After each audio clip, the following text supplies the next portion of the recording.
Aloha mai kako. At our last Lapule Ho'omana assembly, we were privileged to hear two powerful testimonies.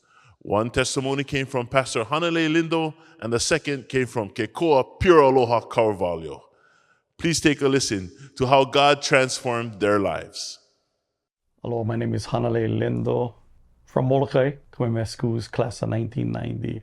When I look back at my growing up, I had an idea that there was something bigger. His name was God. I had instances of going with a childhood friend to church. I was part of the church services. I got labeled as a troublemaker, somebody who no belong here, and that really stuck, especially from adults. And it stuck with me, and I think it ruined my early childhood experience. And that thing kind of held me back. It really made me get offended when someone called me something that I wasn't. And at those times, shucks, I think I turned a little bitter. So by the time I went to high school, I had one problem with authority. I had a problem with people telling me what to do. And I turned into an insubordinate individual. I was always on some type of conduct probation, fighting. By the time I became a senior, I got kicked out of Kamehameha schools and had to come back and attend school here at Molokai High. My dad said, you know what, when you graduate, you cannot stay here in Molokai. So I had to make a choice. So I decided to move to the island of Maui. I continued to do drugs and drink and all of those things. But I had more instances of God intervening. What is beautiful is Kamehameha, because of the close friends that I had and classmates. I had a couple of classmates who were believers and they gave their hearts to God, and they invited me to a couple of their services. So I went, and I did the sinner's prayer, but there was no change or transformation in me. And then in 2010, I read this one book called 23 Minutes in Hell. When I read that book, I knew exactly where I was headed. I was in the Walmart buying my beer. So as I'm waiting in line, I decide to walk over to the bookshelf, and I look, and there's this book, 23 Minutes in Hell. So I grabbed the book, kind of glanced through it, and then I threw it on the counter along with my beer and paid it no attention. And then that night, drinking with my friends and with my ex-wife, and a huge blow up happened. Fighting. And I got back to Molokai, and I opened up the book, and I couldn't put it down. I must have read it in a couple of hours, the whole entire book. And that thing really opened my eyes that hell is real, and that God was real, and that Jesus was real. And at that moment, after I closed the book, I totally, absolutely gave my heart to Jesus. And I said, save me. I could immediately feel the sense of everything being lifted off after reading the book, giving my heart to Jesus. That was it. I was changed. I was transformed. And I ended up entering the doors of the church in November of 2010 and starting my ministry. And then fast forward to 2014, the greatest thing happened. November 14, 2014, I ended up marrying the love of my life, my covenant partner, my wife Gentel. And from there, Jesus has been the forefront of everything. We've been doing ministry in the streets. We've been helping out so many community members, from the homeless people on the streets to people needing birth certificates, to reconnecting families from homeless individuals on this island, sending them back to their families in the mainland. So when you look at where I came from and really living for myself and doing the things not of God, and what God has done, I attribute it to some foundational stuff, watching my dad and his relationship with God, going to the church services at Kamehameha. And yeah, I thought the sermons was too long, and I thought I never got anything out of it, but seed was being planted, and then meeting all the different individuals and circumstances throughout my life until it culminated with 23 Minutes in Hell, one book that forever changed me. And now I get to live life with my wife. I get to do ministry full time. The blessings that came out of there is not only this wonderful marriage, but we got 8 beautiful children. We got 20 grandchildren. 3 of those grandchildren actually came off of the streets of Kaunakakai, who we formerly adopted. I'm the pastor of a church, and just watching what the devil was trying to do to destroy me, God was able to work it and turn it around. And to this day, I can look back at my career at Kamehameha and look back at all the number of individuals and all the things that happened, and look to where I am now and realize that my past never dictates my present or my future. He does. And it's super awesome. God is able to take the worst circumstances, the worst situations, everything that happened in your past, doesn't have to be the thing that dictates your future. Yeah, we're a result now of the greatest one that now lives inside of us, instead of a product of the things that we've done or the things we will do. And it's Jesus. If anything that transforms and changes a person's life, it's Him, and always Him. Don't ever let what happened in your past, don't ever let the situations that happen to you even now dictate what God can do in each and every one of our lives. I'm a living example of that. My wife is a living example of that. And I owe my childhood upbringing, I owe Kamehameha schools, and I owe most of all Jesus Christ, the Lord and Savior of my life. Everything. Beautiful. Thank you guys. Thank you. Thank you. Oh, it's a blessing to be here. Whee.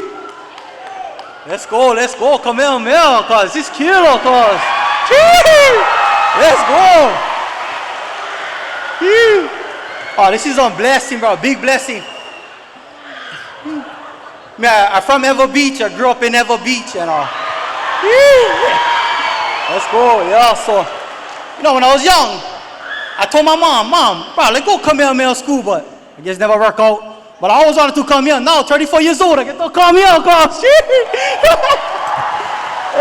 And once I found out I was coming here, I grabbed my backpack, got ready, and I came cause I show up. Here we yeah, but yeah, so we make wrong choices in life, you're gonna have bad consequences for the choices we make. I made wrong ones when I was a little kid. I grew up, my parents, they never do drugs. My mother worked for the state, but my surroundings, the people I hanged with, was doing drugs, was drinking all the time, and was doing criminal activities. And they was all older than me. So every time I would leave the house, I would meet up with them at the park or wherever they was at, and I'll start drinking. And I was young. First time I went to jail, I was 11 years old. I robbed one kid in school. But I see my older, I called them my OGs at the time. I see my older G's do stuff like that. And because I was surrounded by that kind of people, that's what I thought I had to do. You know what I mean? That was my environment every time. So I was going in and out from 11 all the way to just a few years ago. And, how old I already. It's junk in there. It's miserable. In 2018, I suffered my second drug overdose. And God, bro. First time I ever went pray hard in my life, bro. 2018, in that ER room. I was hooked up 2 machines. I couldn't talk. But God, He listened when you pray in your mind. So I prayed in my head. I said, God, please, God, you get me back out this ER room. Get me back out. Get me back home to my kids. I promise, bro. I know I broke a lot of promises. But you get me out of this ER room, back home to my kids. I promise, because I put the alcohol and drugs down and I live by your word. Whatever you tell me for do, God, I do them, cause I do them.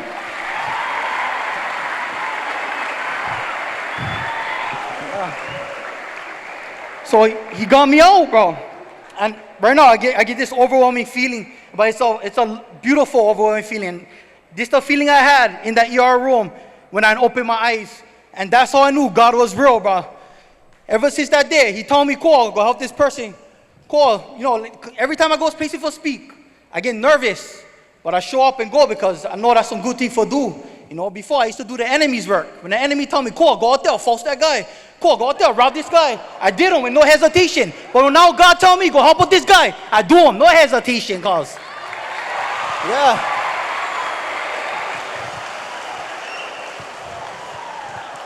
So now, God, we all get on purpose in life, and we got to find that purpose. And I never know how to find them, but with God, I found them. Now I get to go to schools like this and speak to you guys, share my story. I get to go out in the community, help people. It's a big blessing, cause, especially for a guy like me that come from where I came from the surrounding I come from, this is a big blessing. So I just like to say thank you, Kamehameha, for having me here, bro. This is an amazing thing, bro.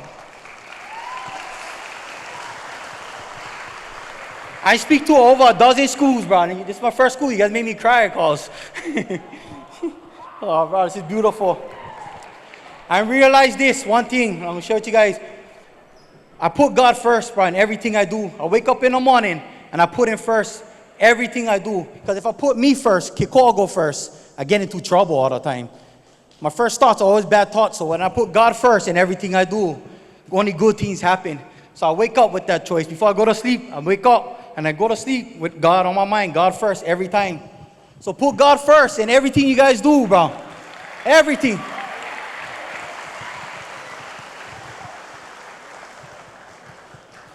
All right, this is an amazing cause. Thank you guys.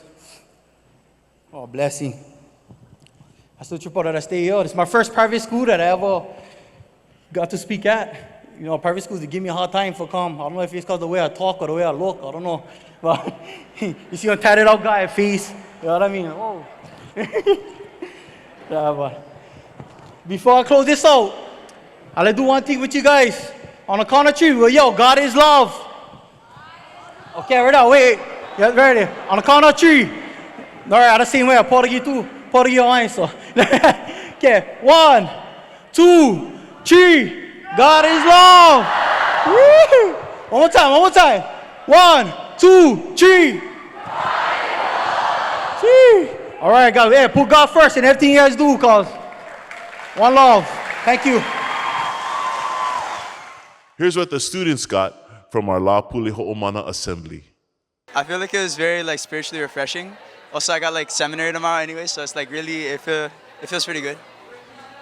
I think just hearing other people's testimony and how God changed their lives just really impacts like the whole school, and it really just sends a presence of God into this atmosphere and into the season of Thanksgiving. I like that they brought in a guest speaker. I think he was very inspiring, and I hope that they bring in more guest speakers. It made me realize that I have to be really thankful and that Jesus is very important. I think it impacted me by listening to everyone's stories. I thought it was very interesting where other people come from and how Jesus has impacted their lives, and I think there was a lot of really valuable lessons learned from that. I learned a lot of lessons from people, especially the guest speakers that were speaking today. I learned that everybody's going through stuff and we should always be there for them. So, yeah. It's very touching. Love God. I got to do Yes Lord. Woo, it was fun. I like the songs. I really like the music. It was nice to feel closer to God. Yeah, I enjoyed it. This assembly really opened up my eyes to hear other people's stories and how much God impacted their lives. And it's teaching me how much God can impact mine. It impacted me because worship music really gets to me, and I feel like worship music helps me a lot with getting closer to God. And I feel like worship music that they just played today was very, very good for my connection with God. My heart feels full, and I just know that Heavenly Father and Jesus Christ are always on our side no matter what. I was truly impacted by Kekoa's story and how through all the hard times he came out on top. And so ultimately, when we are going through tough times, it's important that we turn to God to help us because he will turn those things for good. How did today's Lapule Ho'omana assembly impact you? I feel very thankful to work here and to work with my students and my fellow staff members. Kamime Schools is so wonderful, and I thank God for Kamime Schools every day. It was awesome hearing some good testimonies, seeing students celebrate, and then just being aligned with Kekoa. It was something that was more of a reminder from the stories, from the mele. It's just being thankful at this time, so perfect time.